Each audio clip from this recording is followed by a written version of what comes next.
Summary of Think Like a Freak by Stephen D. Levitt and Stephen J. Dubner. Introduction. Have you ever seen those motivational slogans that say things like, "Be a donut in a world of bagels," or "Be a flamingo in a flock of pigeons"? Both of these sayings extol the value of originality and being an individual, but that's often more easily said than done. That's because human beings often crave conformity. We naturally gravitate the comfort of finding safety in numbers, and the protection of a close-knit social group is often awarded only to those who conform and toe the party line. This means that it can often be difficult to challenge convention and take the necessary steps to truly become your own person. But the author believes that taking that plunge is critical for improving your quality of life. And over the course of this summary, we're going to learn how you can do that and why it will benefit you. Chapter 1. What does it really mean to think like a freak? Have you ever found yourself altering your beliefs to align with those of your friends? For example, maybe your friends care a great deal about the environment, and that's a really awesome thing.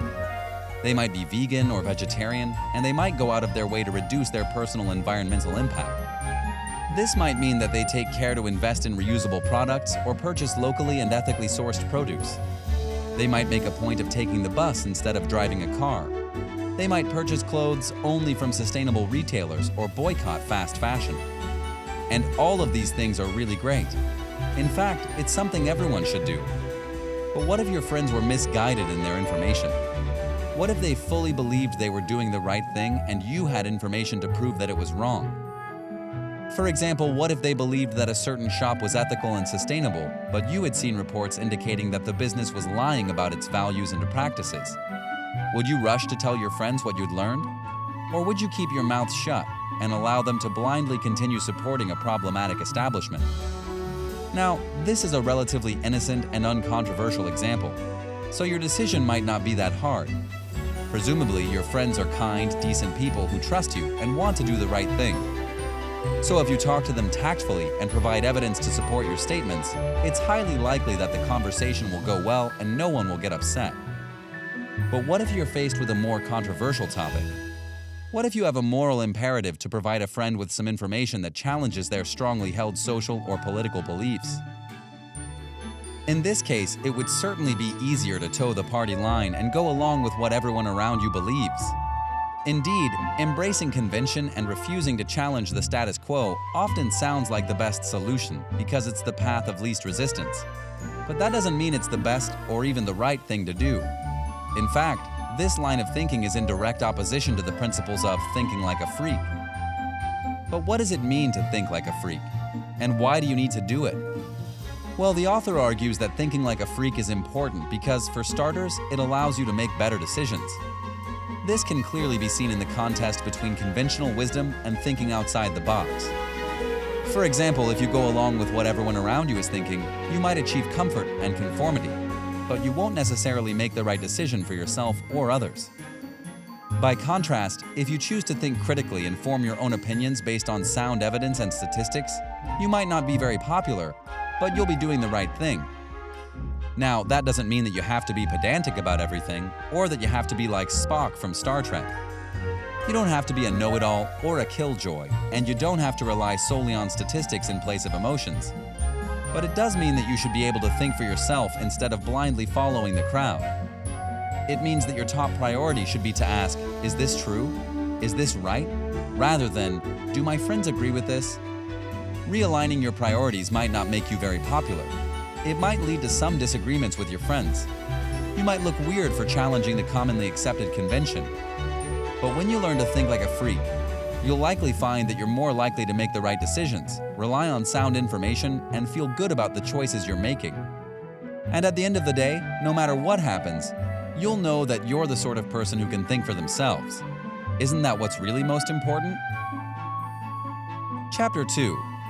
I don't know is an acceptable answer. When you were a kid, did you ever feel pressured to know the answer about something when you really didn't know? Did an adult authority figure ever tell you that "I don't know" isn't an acceptable answer? Most people have had this experience, and it instilled in us an immense pressure and fear of failure. So what happened? We learned to make up answers even when we knew we were lying. We learned to pretend we had it all figured out, if for no other reason than to avoid looking stupid. We learned that looking stupid was worse than admitting we didn't know something. And of course, those priorities are massively out of whack, not to mention completely untrue. Because contrary to the misguided teachings of many adults, I don't know is absolutely an acceptable answer. In fact, it's one we need to practice saying more often. Why? To answer that question, just think about all the times you've pretended you knew something when you didn't. For most of us, this occurs even in extremely innocent contexts, like pretending you know the name of a rapper or YouTuber when you've never heard of them. You might pretend you heard someone when you didn't quite understand what they said. You might laugh along as if you understood a joke when you didn't. All of these things are harmless and innocent. It's highly unlikely that anyone will be hurt or offended by your lies in these scenarios. But pretending you know something when you don't can cause you a significant amount of stress. In fact, in some cases, it can even lead to grave misunderstandings and cause a great deal of offense. For example, let's imagine that a friend comes to you with a bit of juicy gossip.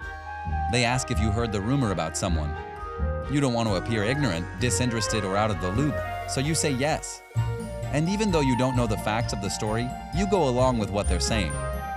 Perhaps you even accept their version as a fact and pass the story along to someone else. But what if you don't know both sides of the story? What if your friend was biased or similarly misinformed? What if it turns out that the rumor was both malicious and unfounded? In this case, you've now spread hurtful misinformation to others. Not only have you damaged someone else's reputation, you've harmed your own. And all because you didn't really know what you were talking about. But if the risk is so prevalent and so potentially harmful, why do we continue to do it? Why can't we simply say, "Sorry, I don't really know enough about that to comment on it"? The simple truth is that often we're just afraid of looking stupid. We've spent a significant portion of our lives being programmed to fear failure and stupidity, and so we don't want to admit that we just don't know. But this is just yet another of many conventions, and challenging that is part of thinking like a freak. So that's why the authors challenge you to get comfortable with saying, "I don't know." Get comfortable with admitting that you're not familiar with something, or that you don't have all the answers. Get comfortable with holding your opinions or judgments until you have all the facts. We promise it won't hurt you. In fact, it'll actually improve your quality of life. Here's how. Nobody likes a know-it-all, right? Nobody likes the people who always have to be the smartest person in the room, or those who clearly enjoy hearing the sound of their own voices. And as a result, people tend to dismiss what they have to say. Why? Because people don't respect them. If you're constantly engaged in verbal vomit, regurgitating your opinions onto others just to feel included, people will pick up on that pretty quickly. They'll figure out that you don't have anything original to contribute and that you just like to talk a lot. Therefore, your words are unlikely to carry a lot of weight. By contrast, if you're slower to deliver your opinions and you can back up what you say with statistics and facts, people are more inclined to listen to you. They'll know that your words hold value because you wait until you actually know what you're talking about. And they'll respect you for admitting that sometimes you don't know enough to be part of the conversation. As we mentioned in the previous chapter, following this strategy may not make you very popular. And at first you might feel silly because this is such a massive breach of convention. But it's valuable because it's so rare and people will recognize that. So get comfortable admitting that you don't know something and give yourself the freedom to be wrong. Because in doing so, you'll also give yourself the freedom to learn, explore, and get it right. And that's one of the best parts of thinking like a freak. Chapter 3. What does it really mean to think outside the box? By now, this term has come up quite a lot in this book, so it only seems fitting that we should take a moment and explore what it really means. For the sake of simplicity, we'll define the box as convention, or any school of thought that involves blindly following the crowd. Therefore, thinking inside the box is what happens when you embrace a certain ideology because that's the way we've always done things, or that's what normal people do. Both of these arguments are brandished about anytime anyone tries to challenge the status quo. And in far too many cases, they succeed in ensnaring creative minds who want to shake things up. But that's exactly why it's vital to think outside the box. So what does that really mean in practice? Well, as we've seen through the previous chapters, thinking outside the box typically means rejecting conventional arguments in favor of thinking critically and forming your own opinions. But it also means literally approaching problems in a different way. For example, when we think about massive global problems like war, hunger, poverty, or crime, it's easy to oversimplify the problem. It's easy to say something like, wars are started because of prejudice, or there's too much violence in the world. But are those really the root causes of the problem? If you applied critical thinking to your problem-solving exercises, you might find that thinking outside the box can help you arrive at a more holistic solution. For example, you might look at statistics and/or first-hand account from war-torn areas and learn that many wars were started unnecessarily by countries like the United States, who are pillaging the oil resources in other developing countries. Similarly, some wars are started because of greed or pride, or because a disenfranchised community has launched a desperate power grab in the hopes of reclaiming the resources they need. When you think like a freak and apply critical thinking, you'll find that your search for answers makes things both more complicated and very simple. That's because unpacking a big problem will always reveal the additional problems that created it.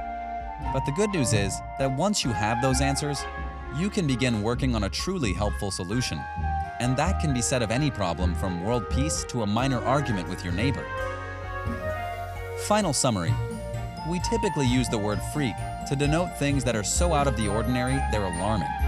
And the truth is, when you start thinking like a freak, some people will probably be weirded out. But that's not because you're doing anything wrong or disturbing. Rather, it simply means that you're daring to challenge conventional wisdom and think outside the box. And when you challenge the comfortable status quo that most people have grown used to, some people will definitely be a little uncomfortable. But that's okay, because thinking like a freak will ultimately be a much better decision. Thinking like a freak simply means that you're committed to engaging with all the facts and statistics before you decide on your opinion. Rather than blindly following someone else's beliefs because you like them or want to win their approval, thinking like a freak means that you prioritize what's right and true. Doing so will help you to cultivate creative problem-solving strategies and help you make healthy life choices.